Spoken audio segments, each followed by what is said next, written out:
guys, it's Tara and Christine. Today we're going to do our unboxing of the August book of the month. Our favorite time of the month. Like really is.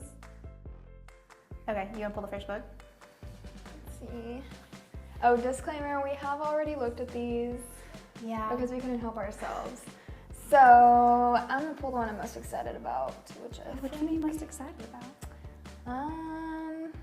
She doesn't even know.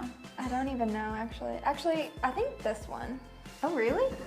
This one sounds really interesting. So this is called The Blinds by Adam Sternberg. It's about like this place in Texas where they, like, it's in the future, I guess, and it's like criminals get their memories erased and then they're here like in this prison kind of place and they can't leave, but they don't remember like what they did. And so it really reminds me of like Hunger Games or Divergent, like just that kind of like dystopian, like futuristic, like kind of creepy what's going on here sort of thing. I didn't actually like even look at that one. Yeah. I was kind of absorbed in another one. That's neat though. Yeah, and like this quote right here. Where?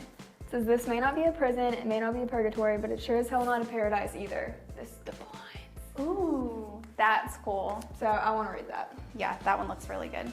And that was like the least interesting cover too. Yeah. But when I actually started looking at it, I was like, Yeah, I would have never picked this up based on the cover. Okay, oh gosh, I don't know which one I'm most excited about, but I like this cover the most. No, I don't. I like this cover the most, but I like these colors. Yeah, that one's pretty. Little and Lion by Brandy Colbert, or Colbert, I don't know.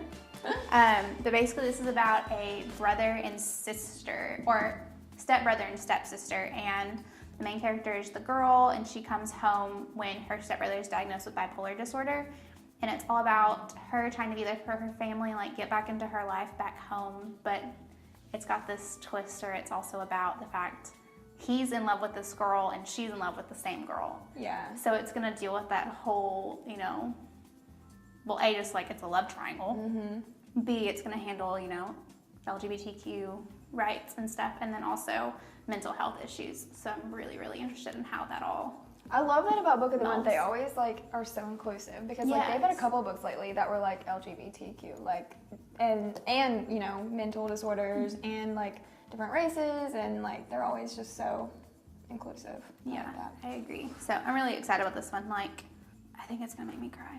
I know it's gonna make me cry. I can already tell that, and I like those because I don't really cry in my real life.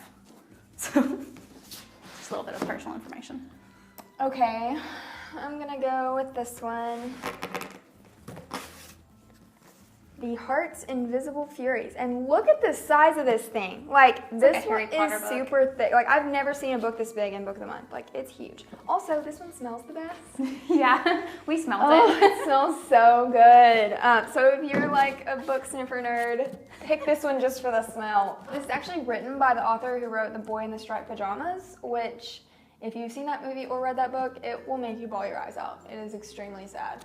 And it's about like Holocaust Germany era, and like, have you seen it? No, Oh. I know I need to, but like I also know it's gonna make me cry. It's about like one kid in the concentration camp and one kid who his dad is a Nazi and they become friends, and like because there's a fence in between the houses. So anyways, it's like really sad, obviously, but it's also like really interesting.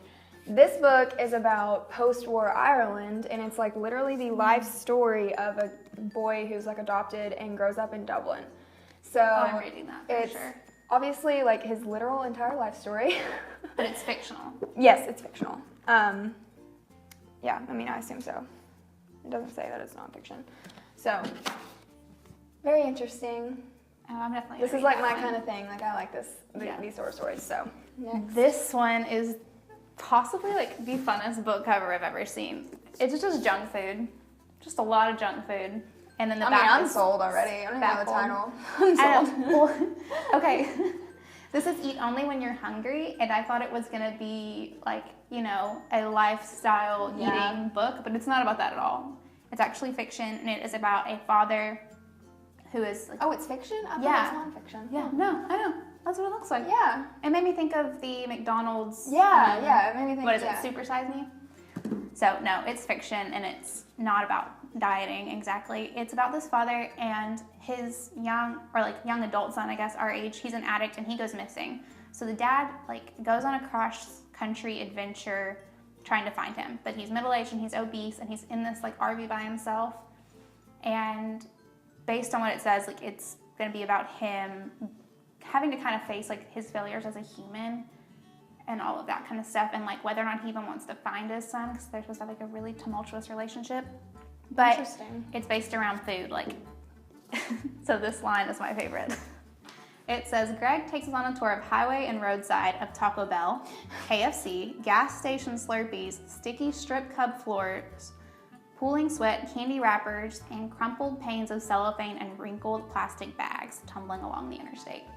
So it's also going to be, I think, a large statement on our diets and how we, I guess, handle things with food. So, is this book going to make you hungry, or is it going to, make you lose your appetite? I don't know. I'm wondering if it's going to, make a statement on, emotional eating. Because this dad, or this man, is obviously, it says he's obese. And he just eats junk food on this trip. So, I don't know. I'm interested to see how she does it, for sure. Yeah, I'm very interested in also, that. This cover makes me want to, go on a binge. Yeah. Which I don't need. Sears Kingdom by Jen Phillips. This book, actually, no, I forgot. This is one I'm most excited about. I forgot what this was about. Okay, so this starts with a mother and son, just going innocently enough on a trip to the zoo, just hanging out at the zoo, kids and moms do. And then they're going to leave, but something happens and they get trapped inside the zoo and they're being hunted by someone or something. So it's really giving me Jurassic Park vibes. Because I don't know if it's a person or an animal. I don't know what's going on, but it makes me think of Jurassic Park, and I love Jurassic Park, so I'm excited about this one. I'm excited about that one too. I love suspense, and yeah, this one seems it's just it's that eerily kind of creepy. Yeah.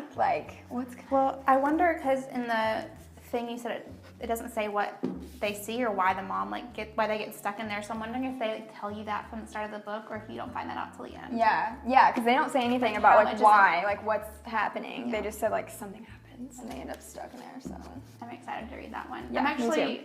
I want to read all of these. Yeah. Which I always want to read all of them because I love books, but I actually am really, really interested in every single one of these.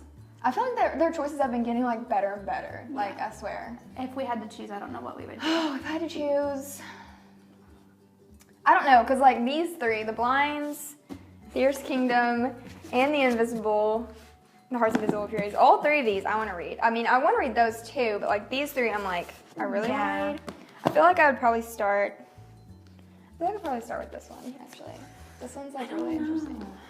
I mean, I don't think I would start with Eat Only When You're Hungry. If I had to choose, that wouldn't be my first choice. Oh gosh, it would probably be Little and Lion or one of these two. Yeah. The Hearts Invisible Furies or Fierce Kingdom. I just don't know. I want to read this one, but this one's kind of intimidating. I feel like you need it's a thick book. Take this on vacation because you need a lot of time to sit there and read it. But the Fierce Kingdom, I feel like that's a one-day read for sure. Yeah, for sure. This one's the smallest one in here. Well, besides the big one. Yeah, I'll let you read that one first because I took Final Girls last one. Yeah. Which was good. Okay, so if you subscribe to Book of the Month, you get to pick one of these books.